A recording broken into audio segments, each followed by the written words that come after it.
Hail, Metal Nation, it is I, Tim, that is Doug, and that is Matt, or Ini Kamoze, and this is yet another, we gotta catch up on all the metal promos. So this is another metal promo review where we read metal promos that have been sent to us and decide how many ears we will be devoting to said item being promoed.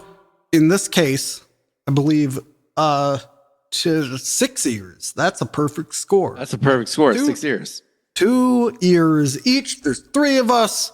You can do the math if you like. I'm stalling for time while I try to open the thing, but I can't find the thing. A quality score, or no.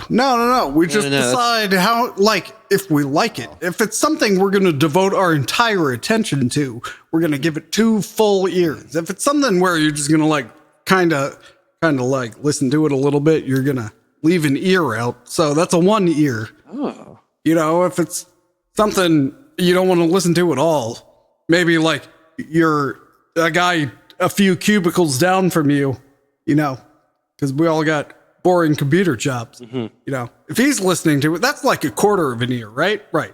Now, Doug, I will say that you do have 2 ears. So if you prefer, you can think of one of those ears as your metal ear and one of those ears as your quality ear and adjust accordingly. There you go. I like that. Yeah. That works. All right.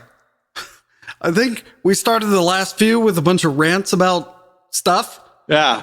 But this time we're just going to dive right into it instead. Yeah, exactly. You know, we don't have time for all the rants I want to rant about. You know, Tim, it's not about us. It's about the music. That's right. Well, no, really, it's about the promo. It's about describing the music. Yeah, I mean, it's tangentially about the music. Oh, look, the new Inhumation record is out. Oh, look at that. All right, here we go. New World Old Bodies will release second single Curse of the Dead on, 28 October. Okay, so we're a little behind. Fuck you. That's what I'd say to you.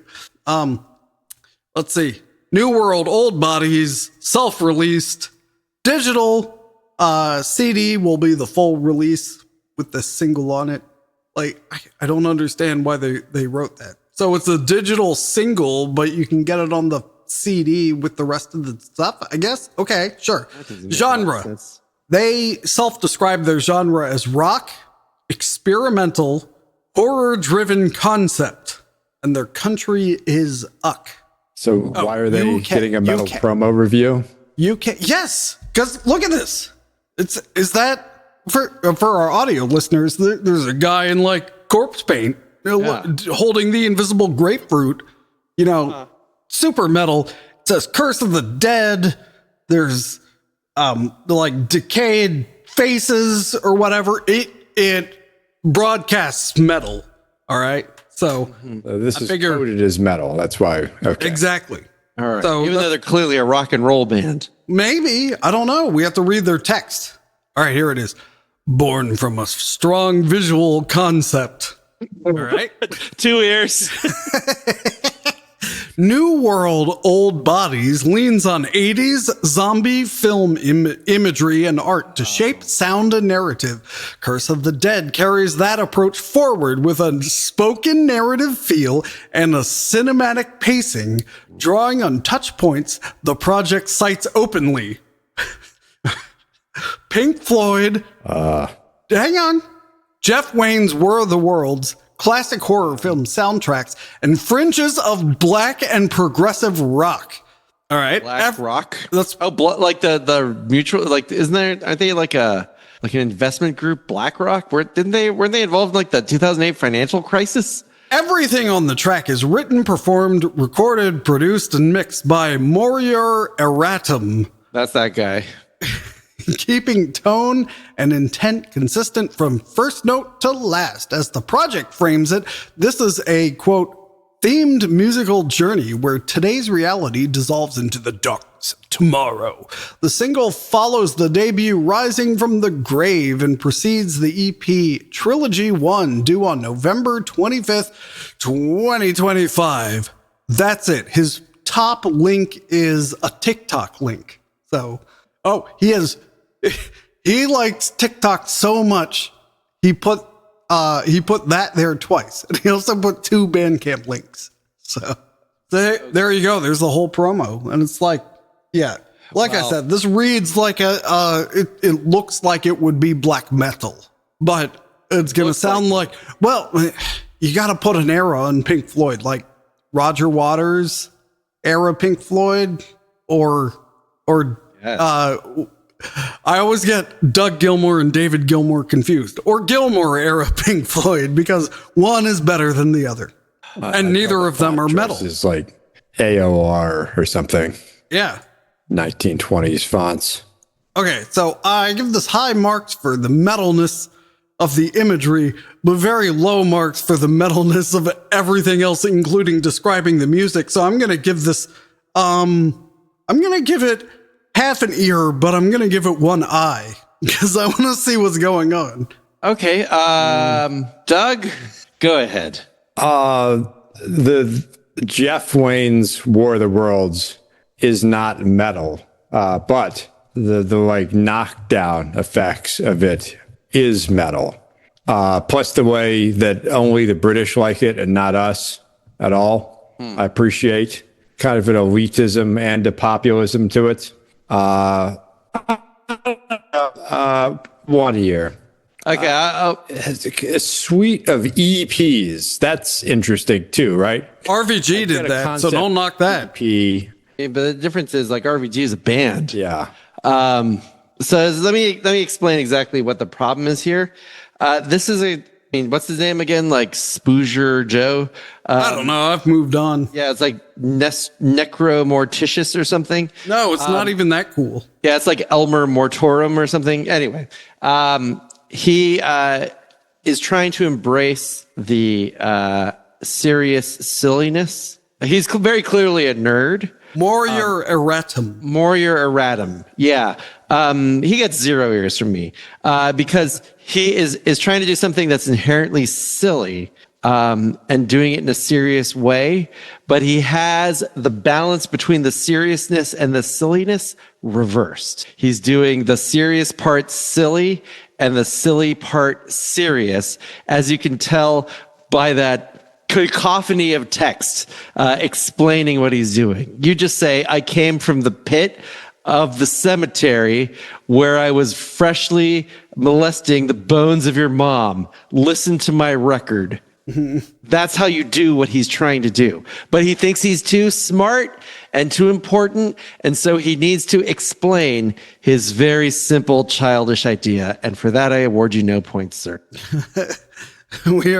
What's that line? Oh, I award you no points, and may God have mercy on your soul. Everyone in this room is stupider for having listened. Was that old school? That was Billy Madison. Billy Madison. Yeah. All right, let's move on. German progressive / melodic heavy metalers HARKON dropped second single, The Errorist. This is from a different service, so it reads differently, but here it goes. Since their formation, HARKON from North Rhine-Westphalia have been delivering sophisticated melodic and at the same time powerful heavy metal. It's capital and bolded. Okay. Following Watch the World Go By, the band released their second single, The Errorist, on October 10th. Following their EP, Ruins of Gold 2019, the band's long-awaited debut album, Love and Vor, will finally be released on Halloween 2025 via Doc Gator Records, a powerful work that balances catchiness and progressiveness, carried by strong hooks and anthemic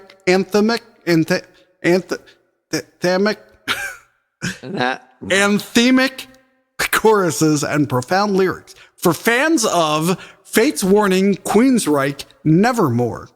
And then, they have lyrics. They put all the lyrics in here for some reason. I'm not going to read them.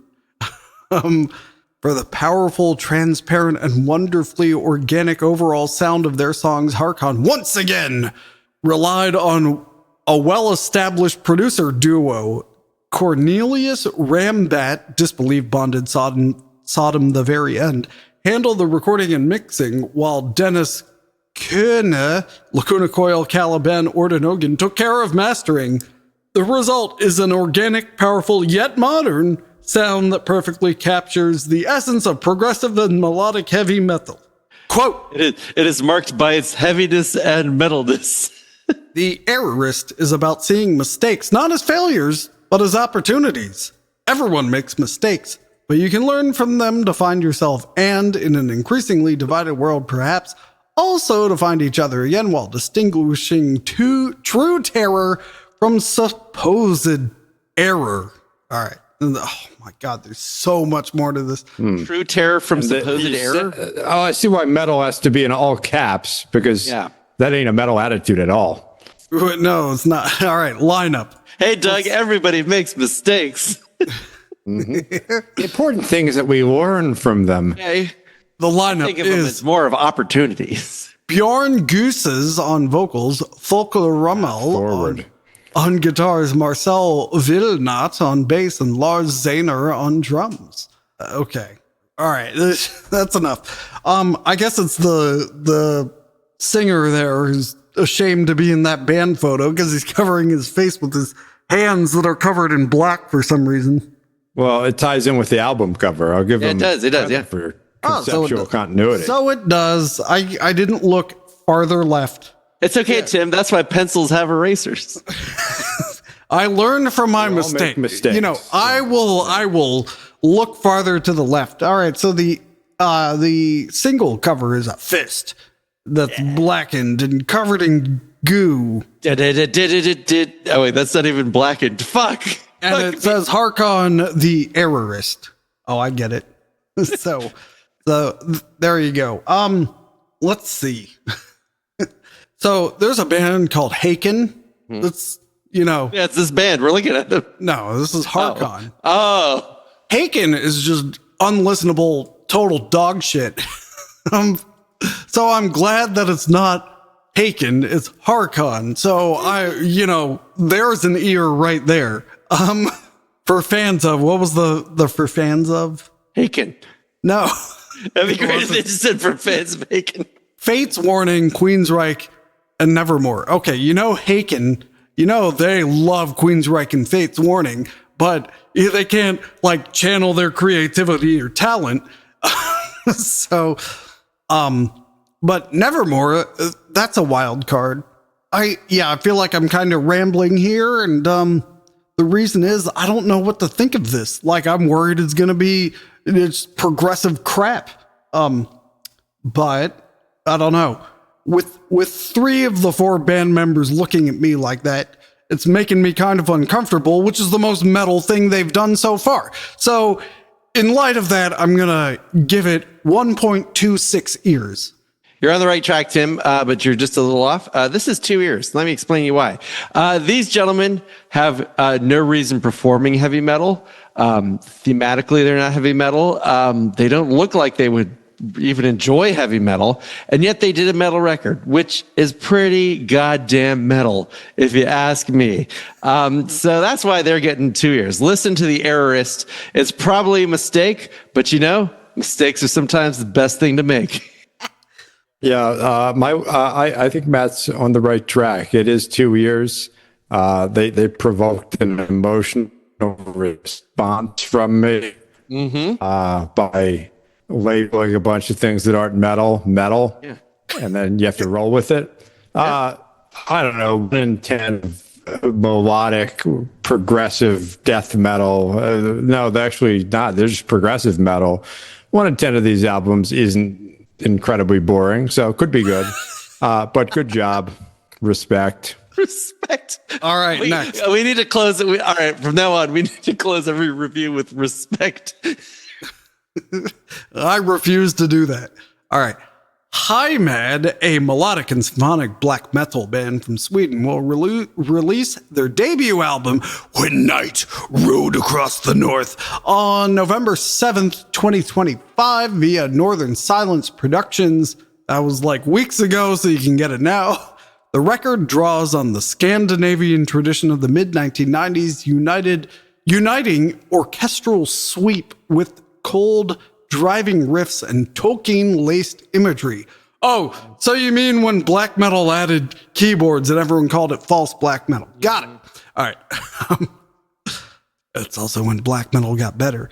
Anyway, let's see. It's available on digitals, CD, and LP, melodic symphonic black metal from Sweden.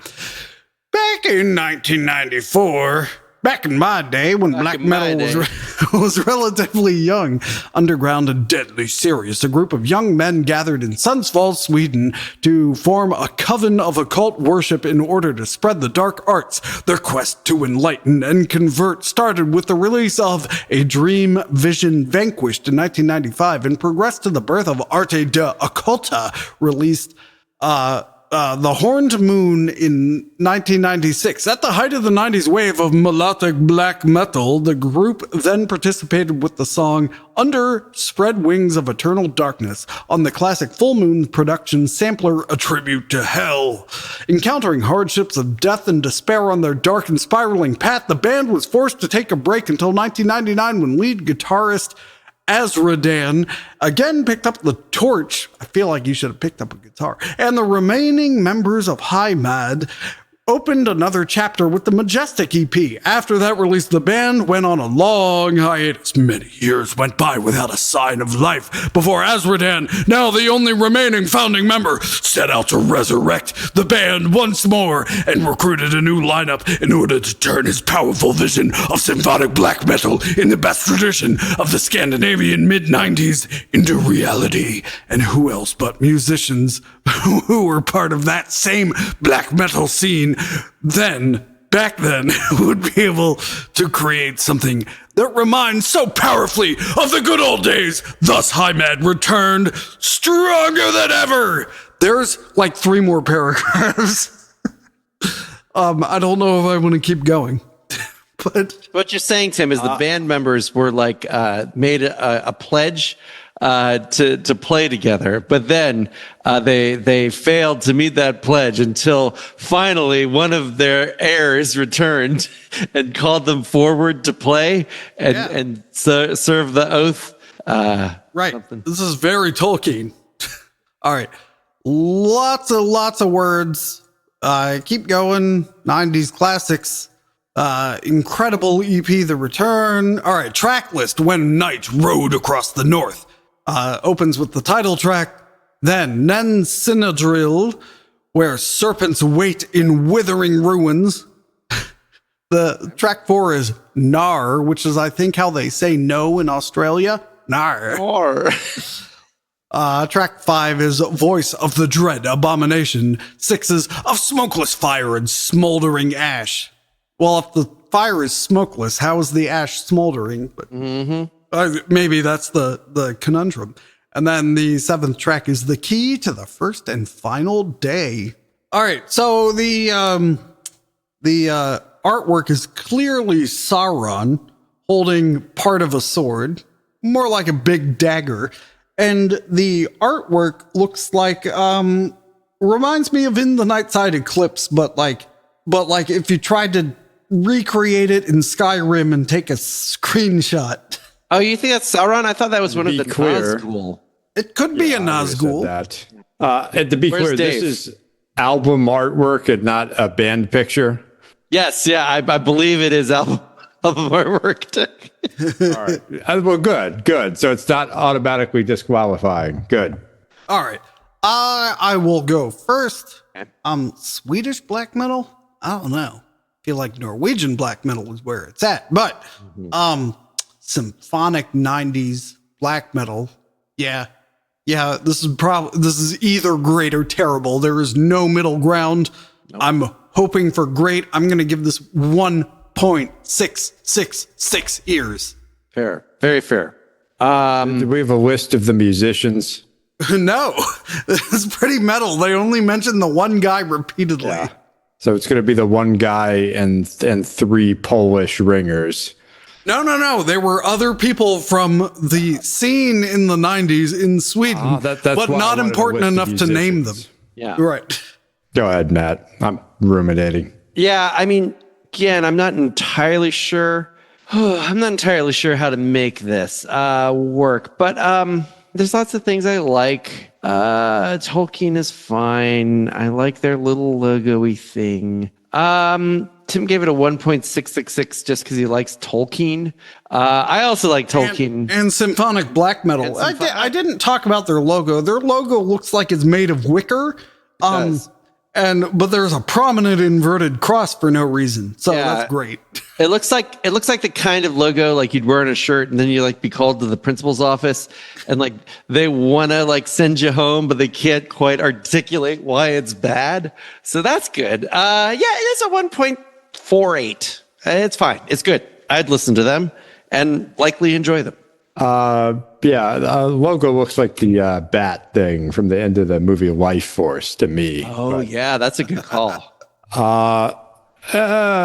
It's 1 year. Hit or miss potentially with the music, but I'm going to get over my incredible, I guess it's conscious bias to anything labeled as symphonic black metal not coming from Norway. Mm-hmm. That's why we a little bit east with fewer mountains. Yeah. Not like they don't speak essentially the same language. Don't say that. They are going to be pissed at you. That was all Doug. That was DOUG. Send your letters to Doug at podcast. Oh, wait, podcast.net. What was it? I forget. What was it? It's podcastthemdown.com. Interoperable. That's right. How about that? Yes. But fair. Send the mail to Tim. Write it in Danish so no one knows what you're saying. What did I say? 1 year. Yeah. Yeah. Coming up next, Doug will explain why Urdu and Hindi are the same languages. What? How many weeks ago was it that you told the Hungarians that we had to speak slower? Oh yeah, that was. I believe that was 2 months ago, Tim, because we were reviewing September promos. Listen to the debut album. This is the last one from Italian band LUX Mortalis. Okay. That makes sense that they have a Latin name and they're Italian, where they invented Latin. That's why it's called Italy. All right, anyway, the Eventide Collapse out via Ad Noctem. That's not why it's called Italy, but continue. Out via Ad Noctem Records, which is also Latin. That means into the night. Lux Mortalis means mortal light, I think. Yep. I don't know. I never took the light of death. Light of death. Mortalis? Mortalis. All right, sure. The same thing I just said. October 4th, 2025, so it's already out. The record presents symphonic black metal that balances intensity with a somber atmospheric pull. Format, digitals and CD. Italian symphonic black metal. Formed in Padua in early 2024, Lux Mortalis is bringing together musicians with decades of experience in the Italian metal scene, including only decades? Dude, that other band has people like from 30 years ago. Anyway, that's 3 decades. Not that they list them or anything. No, fuck them. That they say they have. If they were important, you would have listed them. Anyway, including work in Adis Newman, Cruenta Lacrimus, and Lost Air. The band described their music as a meeting point between the visceral drive of death metal and the evocative tone of funeral chant, shaped by symphonic textures that evoke desolation and grandeur. The Eventide Collapse gathers 8 tracks, that's one more than the other band, written to be focused and powerful. Track list: Solitude, Litany of the Lost, Horror Vacui, Awakening, Overflow, Dying Light, The Enchantress's Call, and Visions of Oblivion. That's it. That's the whole thing.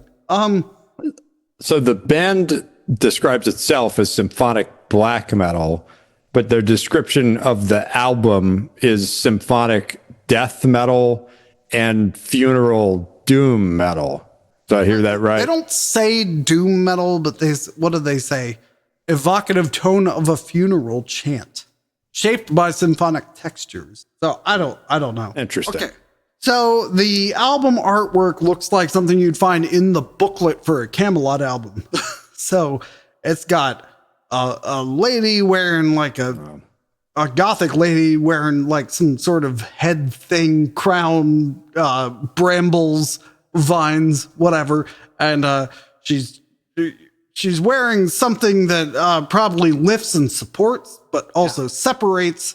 And then there's skull versions of the same lady at her sides, and there's candles, which appear to be very old, and they're in a church, I guess.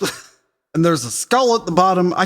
Is this AI? I'm trying to decide if it's AI or not. The hands don't make sense, but maybe they're not supposed to. If you're that close to the candle, that's gonna hurt. I don't know. The candles look like a distinct layer, so maybe it's composited digitally. Yeah, it's composite. Yeah, I think you're right.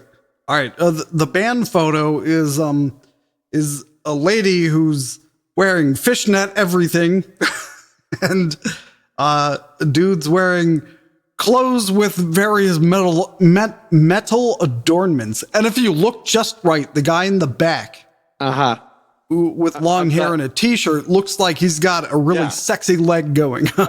I'm glad you brought that up, because I noticed that too. Well, right. What's the guy leaning on? Because it looks like a chair that's been partially photoshopped out. So it's like, oh yeah. Yeah, they're not in this cloudy whatever. Oh, I assumed it was some kind of fence post. The light makes no sense. Yeah. I guess this is the best band photo we've seen today, though. That must be acknowledged. I would like to retract myself. I think Mortal Light is now a better translation than. All right. Well, I am going to give this band 1.332 ears, which is 0.666 times 2. Times 2. Yeah, like it's the same thing as before, but now there's a lady and they have 10 years less experience. Which could be a good thing. 1 year. I don't know what I'd be walking into, which honestly is part of the charm. I think it's more than 1 year. I think it's less than 1.34, whatever you gave it. I'm going to give it a 1.1. I do like that the band photo looks like an awkward, family photo, like the guy with the hair, like that's his new wife, and like that's their son in the background who's like feels really awkward because he's attracted to his stepmom, and then that's like Uncle Giovanni who's just like there because he's like, oh, I'll take a picture too. So I mean, I do like that. I'm not gonna lie. That point, what's the one guy doing with his hands? He's leaning back. He's being Italian. He's being cool.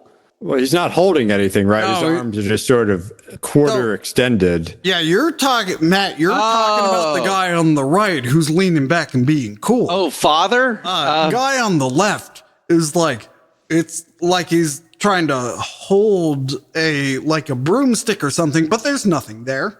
No, okay. Like he is concerned because you're looking at his wife a little too hard. So he's like, "Hey, I'm here." I think he's trying to show off that tricep because look at the definition on that thing. He does have a nice triceps. And get that vein. Yeah. Oh yeah, he's quite vascular. Metal. The possessiveness, the flexing, the bracer spiked on the arm. Yeah. He's like, honestly, I gotta go up to 1.5 years just for that. Yeah, she is hot. Want to fight about it? I think you're making them too Italian American. Hey, all Italian Americans at one point were Italians. Let's not forget. Those Italians over there like to pretend that there is some magic. You keep talking like this, you don't get the pasta fagioli.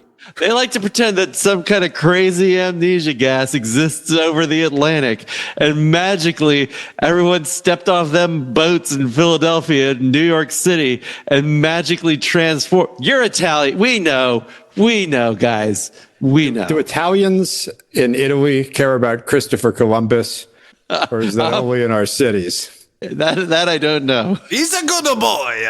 We'll have to do a deep dive on that. Yeah, you know what? Coming soon, coming in 2026, the podcast them down.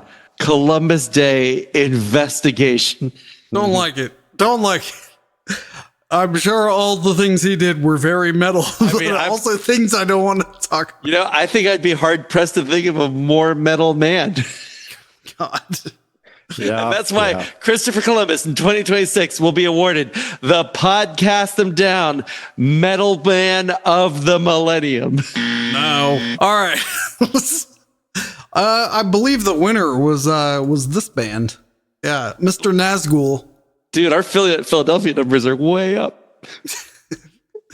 Yeah, we should broadcast live from Philadelphia. I think that would be. We can. Yeah, we're a bunch of good boys. All right. Well, until next time, Metal Nation, guy in the back of that picture, I want to see more of that leg of yours. Yeah. Hey. Yeah.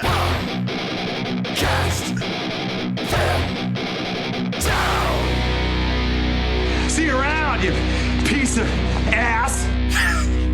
I figured that was fitting.